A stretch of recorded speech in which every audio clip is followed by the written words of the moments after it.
Dear student, good morning to all of you. This is Magiraj here, and now we are going to get discussed about the AC circuit and only a capacitor attached in the AC source.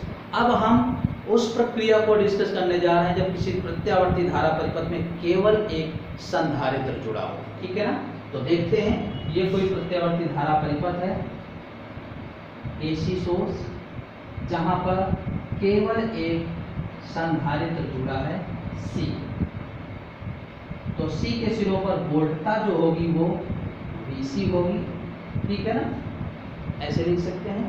तो यहाँ पर क्या होगा कि V equals to जो होगा वो VC के इक्वल होगा, और VC का मान क्या होता है Q बाई C। तो ये V का मान क्या होगा, V का मान Vm sin omega t equals to Q by C। तो Q बराबर आ जाएगा Vm into C sine omega t।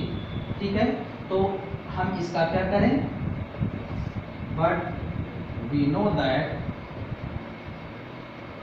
I equals to d by d t Q ये होता है। ठीक है ना, ध्यान रखिएगा कि जब ये वो परिपथ है C परिपथ, जब किसी प्रत्यावर्ती धारा स्रोत में केवल एक संधारित्र जुड़ा हो जिसकी धारिता C है, तो हम जानते हैं कि संधारित्र के सिरों पर वोल्टता Q बाई C होती है, जो इस स्रोत वोल्टता को संतुलित किए रहेगी। तो ये मान आ जाएगा, इससे हमने Q का मान निकाला और I equal to d Q by d t में रख दिया, अर्थात इसका अवकलन कर दिया d by d t Vm C sine omega t. तो Vm इंटू C और d by d t sine omega t. तो Vm into C sine omega t का अवकलन ओमेगा कॉस ओमेगा टी ये आ जाएगा। ठीक है ना, तो I equal to Vm upon 1 upon omega C cos omega t. देखिएगा ये ओमेगा है, ये C है, इनटू में थे हम इसको एक के बटे में नीचे ले आए, तो ये बटे ओमेगा C ऊपर ही चला जाएगा, अर्थात इसको हम लिख यही सकते हैं और इस प्रकार से लिख दिया ताकि तुलना करने में साधारण से हम कर सकें। I equal to Vm upon 1 upon omega C into हम इसको लिख सकते हैं sine omega t plus pi by 2। 90 plus theta cos theta होता है, तो साधारणतः हम इसको इस तरीके से बदल सकते हैं। आइए देखते हैं अब इसको जब हम तुलना करेंगे तो ये आया I equal to Vm upon 1 बटे omega C into sine omega t plus pi by 2। तो इसकी अगर हम तुलना करते हैं प्रत्यावर्ती धारा से, I equal to Im sine omega t plus phi. तो आप देख रहे हैं फाई का मान कितना है, पाई बाई 2, वो भी प्लस का। ठीक है ना, इसका मतलब कि जब प्रत्यावर्ती धारा परिपथ में केवल संधारित्र जुड़ा हो, तो अब प्रत्यावर्ती धारा का मान प्रत्यावर्ती वोल्टता के मान से कला में 90 डिग्री अग्रगामी होगा। देख रहे हैं प्लस है, इसका मतलब अग्रगामी। जब कुंडली जुड़ी थी तो वहां पर माइनस था, इसलिए वो था पश्चगामी। ठीक है, तो अब देखिएगा, अब Im की जगह क्या लिखा है, Vm अपॉन 1 बटे ओमेगा C, और ये जो तुलना करेंगे Vm अपॉन XC।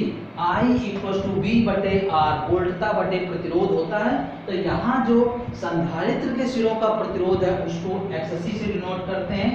ये देखिएगा XC का मान लिखा है 1 बटे ओमेगा C या 1 बटे 2 पाई f इंटू C, और इसको बोलते हैं धारितीय प्रतिघात। धारितीय प्रतिघात बोलते हैं, अर्थात कैपेसिटिव रिएक्टेंस भी बोलते हैं, ध्यान रखिएगा। और ये ठीक उसी तरीके से वोल्टता निकालेंगे VC इक्वल टू IXC। ध्यान दीजिएगा, हमने जैसे R के सिरों पर वोल्टता निकालते थे, जब केवल R जुड़ा होता था तो VR होता था I इंटू R ओम के नियम से। जब L जुड़ा था तो हमने वोल्टता निकाली I इंटू XL। तो अब C जुड़ा है तो वोल्टता हो जाएगी VC इक्वल टू IXC। ठीक है ना, तो इस तरीके से हम घातीय प्रतिघात का मान भी ज्ञात कर सकते हैं। अच्छा, दूसरी चीज इसका कला चित्र अगर देखेंगे तो अब जो इसका फेजर डायग्राम होगा वो कुछ इस प्रकार से होगा। कला चित्र तो ये ऐसा है, प्रत्यावर्ती धारा का मान वोल्टता से कला में 90 डिग्री आगे है, तो ये हम मान लेते हैं वोल्टता है Vm, और धारा का मान 90 डिग्री अग्रगामी है, तो ऊपर से स्टार्ट होगा और ये होगा प्रत्यावर्ती धारा की। तो ये जो धारा की अधिकतम वैल्यू होगी, इसको आप इस तरीके से भी दर्शा सकते हैं कि जब धारा का मान अग्रगामी है अथवा वोल्टता का मान पृष्ठगामी है, तो आप ऐसे भी कर सकते हैं कि धारा को अगर आप मूल बिंदु से दर्शा रहे हैं इस तरीके से Im, तो वोल्टता को 90 डिग्री पृष्ठगामी, यानी यहां से शुरू करेंगे तो भी ये कर्व सही होगा। तो इस तरीके से ये हो जाएगी वोल्टता का अधिकतम मान। तो ये है कला चित्र जब केवल संधारित्र जुड़ा हो AC परिपथ में। ओके।